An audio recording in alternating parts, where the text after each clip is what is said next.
নমস্কার বন্ধুরা, শুরু করছি।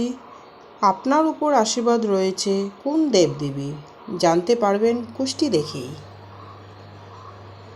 ব্যক্তির জন্মের সময় সৌরমণ্ডলে বিভিন্ন গ্রহ নক্ষত্র বিরাজ করে থাকে। ব্যক্তির জন্মের তারিখ ও যে সময় সেই ব্যক্তি জন্মগ্রহণ করেছে তখন সে গ্রহ ও নক্ষত্রের প্রভাব ছিল তা বিচার করে জাতকের কুষ্টি নির্ণয় করা হয়ে থাকে। জ্যোতিষ মতে জাতকের কুষ্টি বিশ্লেষণ করে তার শক্তি, দুর্বলতা, প্রেম ও দাম্পত্য, কেরিয়ার, ব্যবসা, আর্থিক জীবন ইত্যাদি সম্পর্কে বিশদে জানা যেতে পারে। শুধু তাই নয়, কুষ্টি বিচার করে এও জানা যায় যে কোন জাতকের উপর ঈশ্বরের আশীর্বাদ আছে ও কোন কোন জাতকেরা আধ্যাত্মিকতা ও ধর্মকর্মে নিজের জীবন কাটাতে চান। জ্যোতিষ শাস্ত্র অনুযায়ী জাতকের কুষ্টির পঞ্চম স্থানের মাধ্যমে ঈশ্বর ভক্তির বিশ্লেষণ করা যায়। জাতকের কুষ্টির নবম ও পঞ্চম স্থান বিচার করে আবার জাতকের ধর্ম সম্পর্কে জানা যেতে পারে।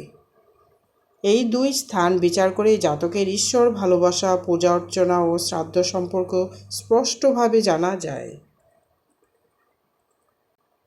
জাতকের উপর কোন দেবদেবীর আশীর্বাদ রয়েছে ও ধর্মের প্রতি কোন জাতক কতটা বিশ্বাসী জেনে নেওয়া যাক।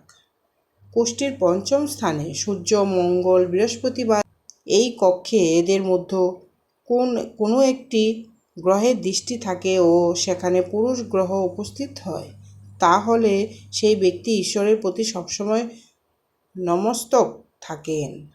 পঞ্চম স্থানের মধ্যে ভারসাম্য থাকলে চন্দ্র, বৃহস্পতি বা তাদের মধ্যে কোনো একজন সেই দিকে দৃষ্টি রাখলে সেই জাতকের উপর লক্ষ্মীর আশীর্বাদ থাকে।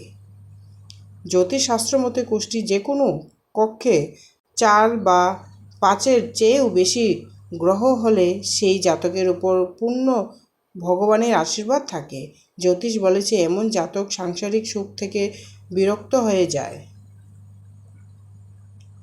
কোনো জাতকের কুষ্টির দশম স্থানে মীন রাশি থাকলেও সেখানে বুধ এবং মঙ্গল গ্রহ উপস্থিত হলে সেই জাতক আধ্যাত্মিক জীবনযাপন করতে ভালোবাসেন।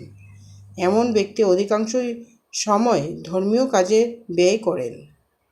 জাতকের কুষ্টিতে দশমাপতি নবম কক্ষে বিরাজ করলে ও শক্তিশালী নবমেশের সৃষ্টি বৃহস্পতির বা কোনো জ্যোতির দিকে থাকে, তাহলে সেই জাতক নিজের সারা জীবন ধর্মের জন্য উৎসর্গ করে দেয়।